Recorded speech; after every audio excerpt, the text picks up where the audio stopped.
Muy buenas tardes, damos inicio a una nueva sesión de tutoría civil.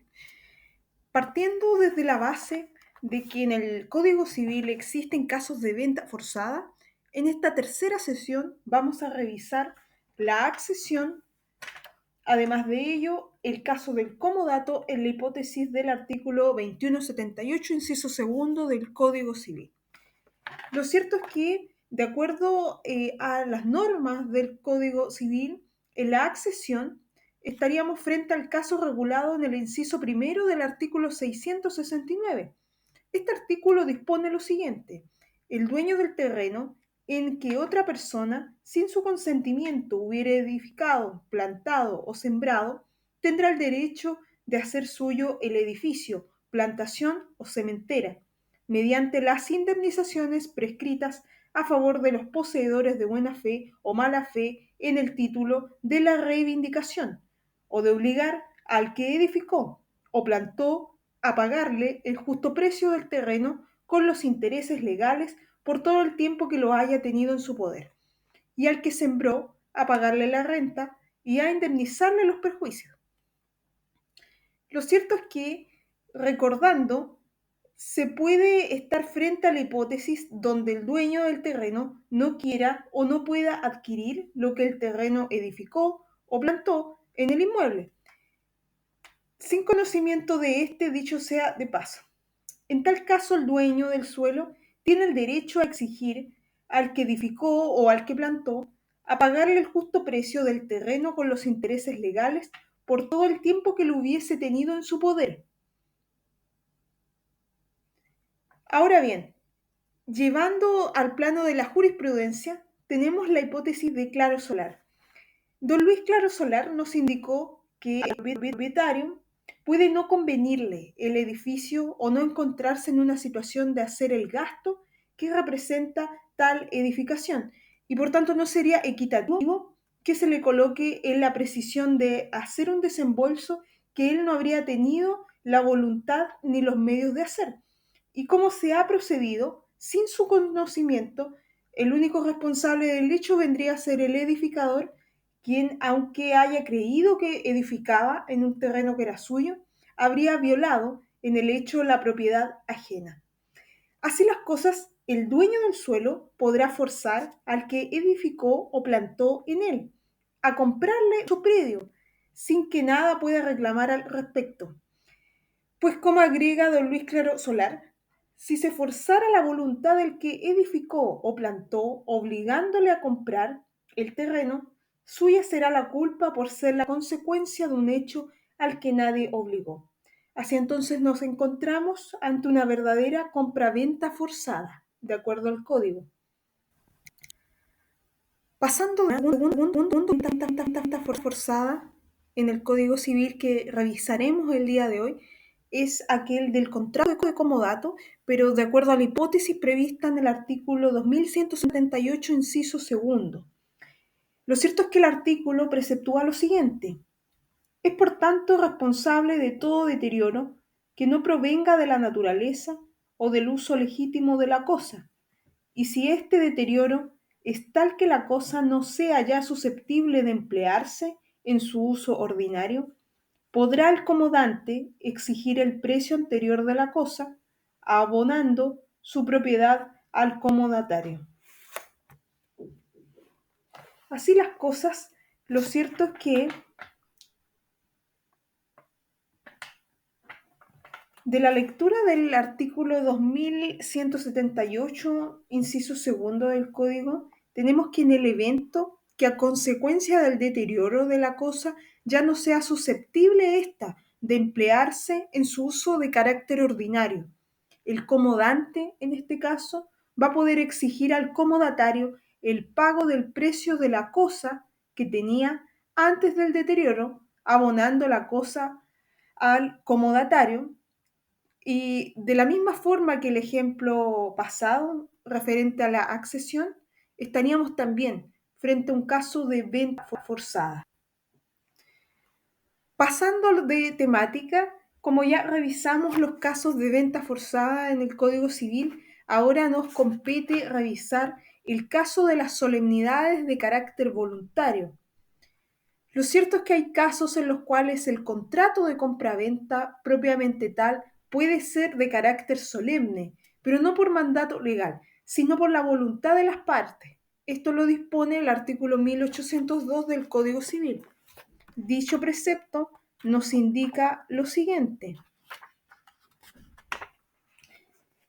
Si los contratantes estipularen que la venta de otras cosas que las enumeradas en el inciso segundo del artículo precedente no se repute perfecta hasta el otorgamiento de escritura pública o privada, podrá cualquiera de las partes retractarse mientras no se otorgue la escritura o no haya principiado la entrega de la cosa vendida.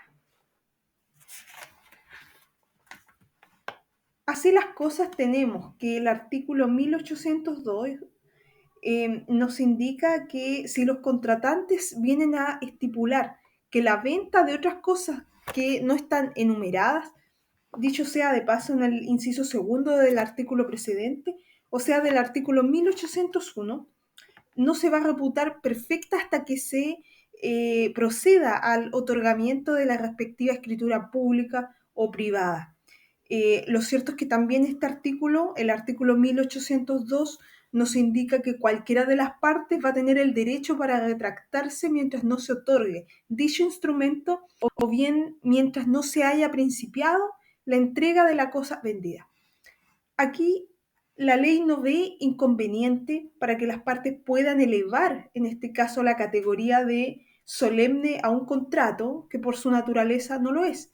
Se trata, por ende, de una solemnidad de tipo voluntario.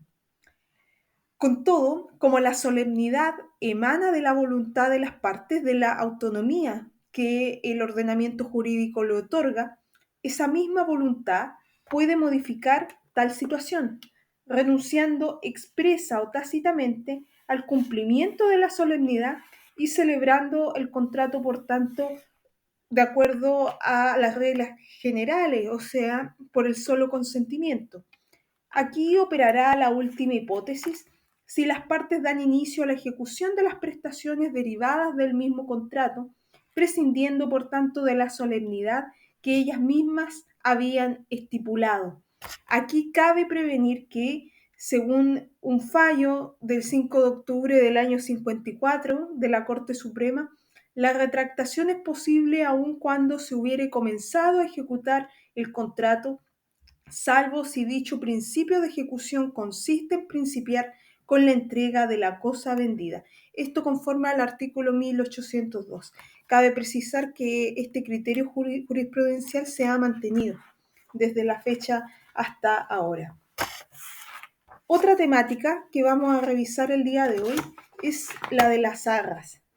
Las arras, de acuerdo a el ordenamiento jurídico, tenemos que se encuentra en el párrafo de las formalidades del contrato de compraventa. Aquí la ley también se ocupa de esta institución en los artículos 1803 a 1805. Alessandri nos indicó que debieron reglamentarse al tratarse de las obligaciones en general, ya que pueden tener cabida en todo contrato, como por ejemplo en una promesa de venta. Lo cierto es que se llaman arras la cantidad de dinero o bien de cosas muebles que una de las partes entrega a la otra en prenda de la celebración o ejecución del contrato, o como parte del precio o en señal de quedar convenidas. Siguiendo al mismo autor, a don Arturo Alessandri Rodríguez, lo cierto es que en el derecho romano las arras originalmente servían como una prueba o una señal de la celebración del contrato y consistían en cierta suma de dinero o en la entrega de otra cosa mueble, usualmente un anillo. La suma entregada por el comprador daba cuenta entonces de un anticipo del precio. En la época del emperador Justiniano se introdujo una modificación a la institución, estableciéndose la facultad recíproca de las partes para poder retractarse del contrato. De esta forma, en vez de ser un signo de conclusión definitiva del contrato prometido, pasaron a ser un medio de retractación. Este doble objeto se mantuvo en el derecho español del medievo, recogiéndose en la partida número 5, en la quinta partida, y esta habría sido la fuente de las normas de nuestro Código Civil. En cuanto a las clases de arras, estas se pueden clasificar en prenda de la celebración o ejecución del contrato, o como parte del precio o en señal de quedar convenidas las partes. En cuanto a la primera clasificación, aquí rigen los artículos 1803 y 1804. A continuación daremos lectura a los artículos. El artículo 1803 del Código Civil nos indica: si se vende con arras, esto es dando una cosa en prenda de la celebración o ejecución del contrato, se entiende que cada uno de los contratantes podrá retractarse, el que ha dado las arras perdiéndolas y el que las ha recibido restituyéndolas dobladas. Por su parte, el artículo 1804 del mismo cuerpo legal nos indica lo siguiente: si los contratantes no hubieran fijado plazo dentro del cual pueden retractarse, perdiendo las arras, no habrá lugar a la retractación después de 2 meses subsiguientes a la convención, ni después de otorgada escritura pública de venta o de principiada la entrega. Así las cosas, lo cierto es que se critica la redacción del artículo en la parte que habla de la celebración o ejecución del contrato, por cuanto habría sido suficiente que aludiera a una o a la otra, o al menos a la primera, pues la ejecución no es más que una consecuencia de la celebración. Por su parte, de acuerdo al artículo 1804, tenemos que las arras operan como una garantía. Se llaman también penitenciales.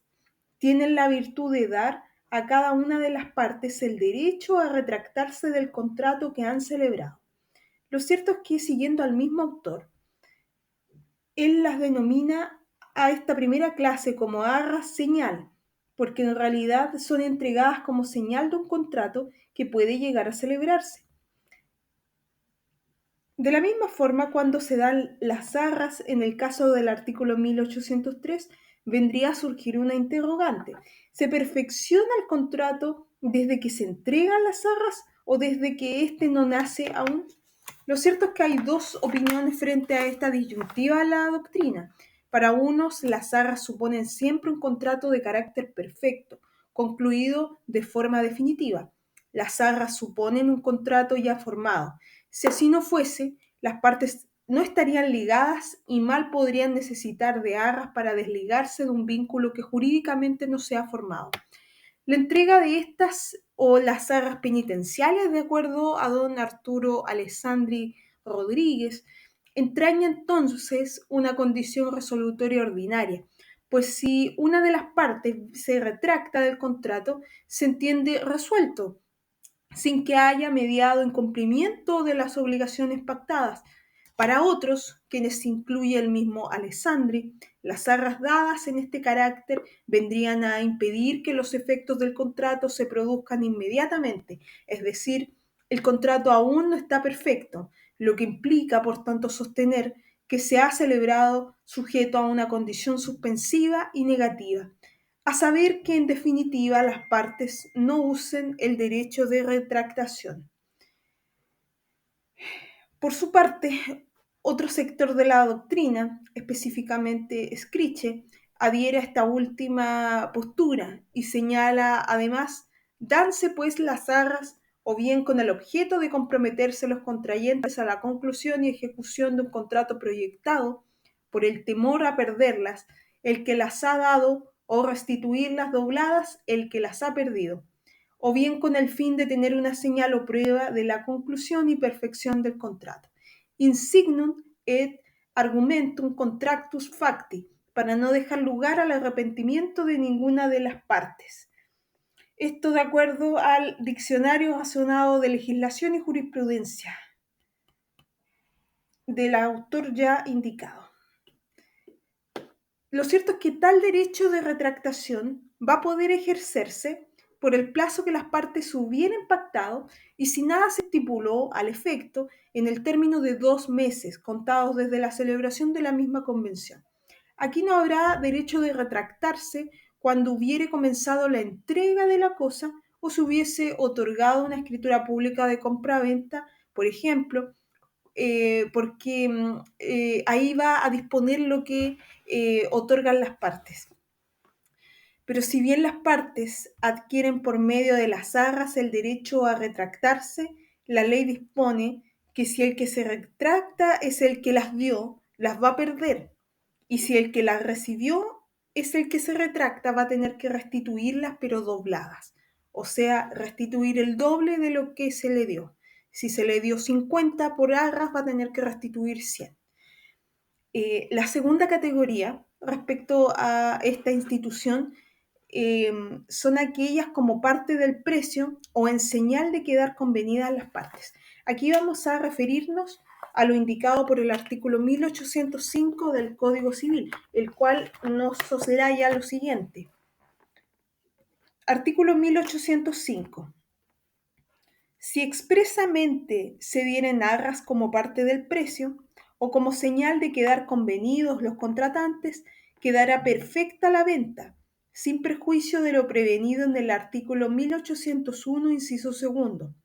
No contando algunas de estas expresiones por escrito, se presumirá de derecho que los contratantes se reservan la facultad de retractarse según los dos artículos precedentes.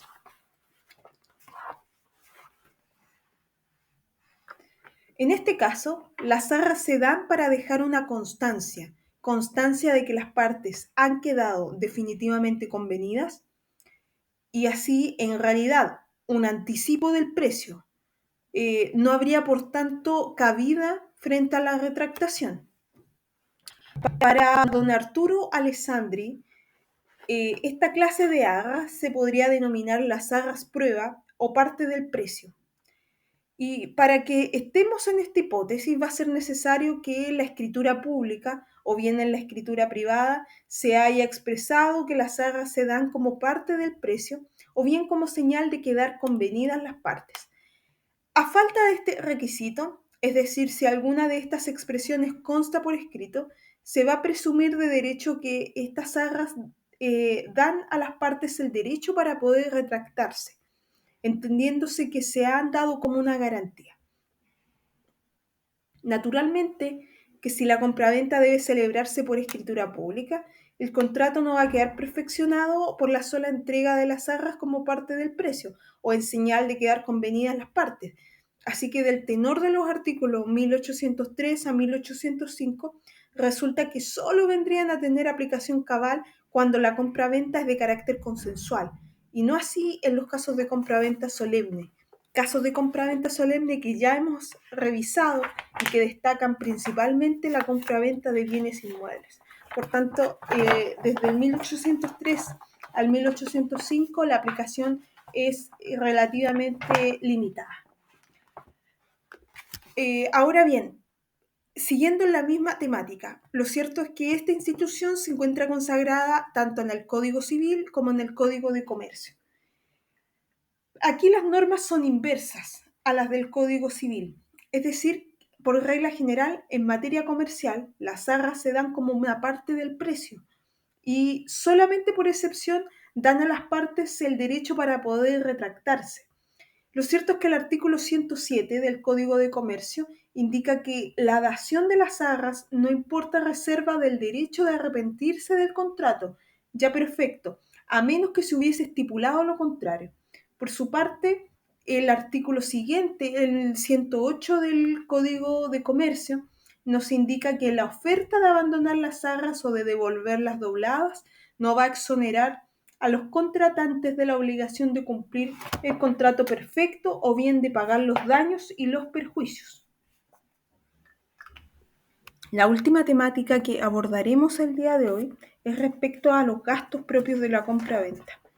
Lo cierto es que el artículo 1806 del Código Civil nos indica que van a ser de cargo del vendedor, por regla general, salvo pacto en contrario. Cuando se trata de una escritura de compra-venta de un inmueble, conviene entonces estipular que los gastos de escritura van a ser soportados en partes iguales y los de inscripción serán de cargo del comprador. Así suele estipularse, pero si nada se hubiese dicho al efecto en el contrato de compraventa, todos los gastos notariales y de conservador de bienes raíces serán de cargo del vendedor. Por lo demás, respecto a la inscripción, sería lógico que así sea, pues con ella se cumple la obligación de entrega jurídica o legal del inmueble que pesa sobre el vendedor. A su respecto, vamos a dar lectura al artículo 1806 del Código. Los impuestos fiscales o municipales, las costas de escritura y de cualquiera otras solemnidades de venta serán de cargo del vendedor, a menos que se pactase otra cosa. Lo cierto es que esto es lo que nos indica el código, pero en la práctica sucede todo lo contrario. Por lo general, los honorarios de la notaría y los honorarios de conservador son de cargo del comprador. Inclusive cuando el comprador en este caso y cuando estamos frente a compraventas de bienes raíces, generalmente con mutuos hipotecarios, donde intermedia una entidad bancaria, se incluye dentro del mismo crédito los costos de inscripción y los costos, en este caso, que se asocian al traspaso del inmueble.